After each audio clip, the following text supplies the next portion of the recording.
হযরতে বেলাল স্বপ্ন যখন দেখলেন, বাঘ ঘুম থেকে উঠিয়া হাউ মাউ বলে করে কান্দেন, ও ইয়া রাসূলুল্লাহ, ইয়া হাবিবাল্লাহ, আমি বেলাল আপনারে বলতে পারি নাই, বলি নাই।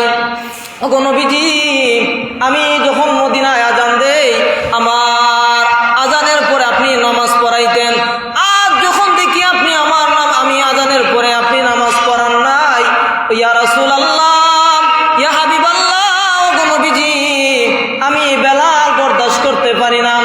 এই জন্য আমি মদিনা থেকে দামেস্কের শহরে চলে গেছি। হযরতে বেলাল আবার দামেস্কের শহর থেকে আবার গাঠি গুট্টা বান্ধিয়া কাপড় সুপড় নিয়ে মদিনায় প্রবেশ করতেছেন। এমত অবস্থায় মদিনার সাহাবীরা দেখলেন হযরতে বেলাল মদিনায় আসতেছেন। এমত অবস্থায় মদিনার সাহাবীরা বলতেছেন, কে আসরে মদিনায়? দেখো বেলাল আসতেছে, মনে হয় নবীও আবার আসবেন। বেলালরে দেখে বলতেছেন, নবীজি যখন মদিনায় আসতেছেন, মনে হয় নবীও আবার মদিনায় আসবে, তাড়াতাড়ি বারো, বেলাল আসতেছে। বেলাল দেখো আসিয়া হযরতে বেলাল ডাইরেক্ট নবীজির রওজায় গিয়া সালাম দেয়, ইয়া রাসূলুল্লাহ, ইয়া হাবিবাল্লাহ, আসসালাতু আসসালামু আলাইকা ইয়া রাসূলুল্লাহ, আসসালাতু আসসালামু আলাইকা ইয়া হাবিবাল্লাহ। ওগো নবীজি, আমি আপনারে ভুলি নাই, বলতে পারি নাই, আমি আবার দামেস্কের শহর থেকে মদিনায় এসেছি। ইয়া রাসূলুল্লাহ, আমার সালাম আপনি গ্রহণ করেন। ওগো নবীজি, আমার সালাম গ্রহণ করেন। হযরতে বেলালের সালাম মদিনা থেকে নবীজি গ্রহণ করলেন। গ্রহণ করার পর আল্লাহ নবীর সাহাবী আবার মদিনা থেকে আবার দামেস্কের শহরে চলে যায়। সাহাবীরা ডাক দিয়ে বলে, ও বেলাল, ও বেলাল, মদিনা থেকে আর যাইও না, মদিনায় থাকো, মদিনায় বসবাস করো। বেলাল বলে, না না, আমি থাকতে পারবো না। অনেক সাহাবীরা আসিয়া বলে, ইয়া বেলাল, তুমি আবার একটা বার আজান দেও, তোমার আজান শুনিয়া আমরা নবীর কথা শুনিয়া কান্দাকাটি করব, মনটা নরম হয়ে যাবে, আমার নবীর কথা মনে হবে, আমার নবীর জন্য একটি কাঁদতে পারবো।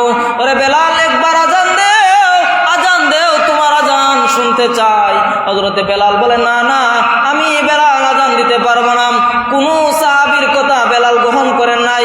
সমস্ত সাহাবীরা দৌড়াইয়া হাসান হুসাইনের কাছে গেলেন, গিয়া বলেন, ওগো হাসান হুসাইন রাদিয়াল্লাহু তাআলা আনহুমা, আপনারা মনে হয় বেলালকে অনুরোধ করলেন হযরতে বেলাল আপনাদের কথা শুনবেন।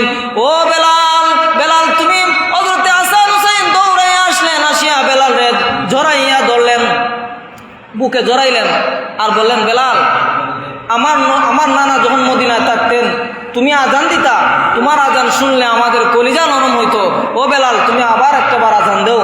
তখন সময় হযরতে বেলাল রাদিয়াল্লাহু তাআলা আনহু বলেন যে নবীজি হযরতে হাসান হুসাইনের কথা রাখতেন, ফালাইতেন না, অস্বীকার করতেন না। আর আমি যদি বেলাল রাদিয়াল্লাহু তাআলা আনহু আজকে হাসান হুসাইনের কথা আমি অমান্য করি, আমার রসুল নারাজ হয়ে যাবেন।